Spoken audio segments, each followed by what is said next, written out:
So I don't make a lot of videos, well, really at all, but I've got this I've got this way of coloring my comics that I think is kind of interesting, and I don't know that I've seen anyone else try this. So I thought I'd try to make a little video that shows my process. So what I've got here is some line art that I did with a just some ink and a small brush, and I use a blue pencil or a red pencil to do the layout, and then I ink over that. And then in Photoshop, I just remove the blue, and there are ways to do that that I won't go into on this video. Maybe I'll make more of these. I don't know. But the thing that is elusive to me is color, and there are lots of ways to color comics here in Photoshop. It's actually not that hard, but I just I don't like digital coloring. I don't enjoy the process of doing it that much, but I do like watercolors. So this is my watercolor process, and I think it's kind of different. So the first thing I'll point out here, I go ahead and draw everything black and white, and then I scan it, and I pay attention to what side of the sheet I'm scanning, like where it's lined up on my scanner, because I'm going to use this same edge later on. I'm going to make another scan, and I need to know that which side I scanned on. So what I do that's kind of unusual is I make this scan, and I save it and all this. Then what I have here is just kind of a representation of what I do in a physical uh, with a physical piece of art. I turn it over. I take that piece of art off of the scanner, and I turn it over, and I put it on my light box. And then what I do is I just take my watercolors, and I color it on the back. And so what happens then is I have to take that I have to take that color information and scan that, and then combine it here in Photoshop. So let's imagine that I've done that. I've done a watercolor on the back of my artwork, and it looks something like this. Now, this is the edge that I scanned on for the black and white, so I have to use that same edge. But of course, you're going to have a couple of issues when you open this up in Photoshop. The first issue is going to be that it's upside down.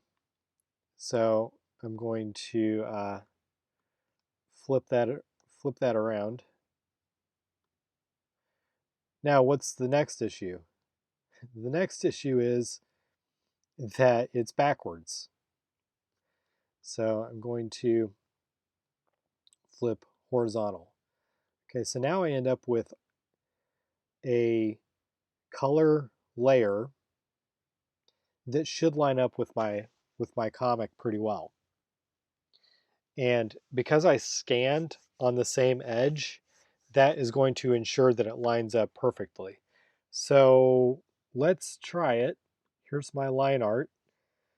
You can see that it actually does line up pretty easily. And I use my arrow keys to get in here and line it up perfectly. So that's actually pretty cool that even works. It took me a long time to figure out how to even do that piece. But the next thing, of course, is it's very light. The colors are very light, um, which I don't dislike. But anyway, I usually like to bump up the color a bit. So let me show you a layer that has been flipped over and lined up and everything, and I've adjusted the levels. And now this looks a bit better. Um, but I still feel like the the color could be maybe punched up, or maybe, sometimes in the scanning process you just kind of lose some color that you thought would be there. Like the camel here looks a lot more orange than I was intending. So here's the next thing that I figured out. I make a copy of this layer. Here's my copy.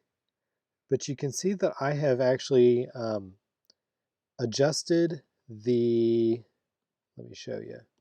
I've adjusted the hue just by a little bit. I've adjusted this slider and created this kind of bluish purple. Now I've already edited this quite a bit. You can see that I've turned it all the way down to 38%. Um, and if I bump that up back up, you can see that I've actually erased some of the parts that I didn't really like. But when you combine it with this original layer and then you put the line art on top and you take it back down to 38, I end up with something that I am really pleased with. So that's probably not, it probably seems too fussy for some folks to do it that way, and you'd rather just use your tablet or your whatever digital tool you have to create the color. But if you like watercolors and you want that kind of handmade feel, I think this is a pretty cool method. Thanks for watching, and maybe stay tuned and I'll do some more of these. You can follow this comic, by the way, on my Instagram page, which you see here. And yeah, thanks for watching.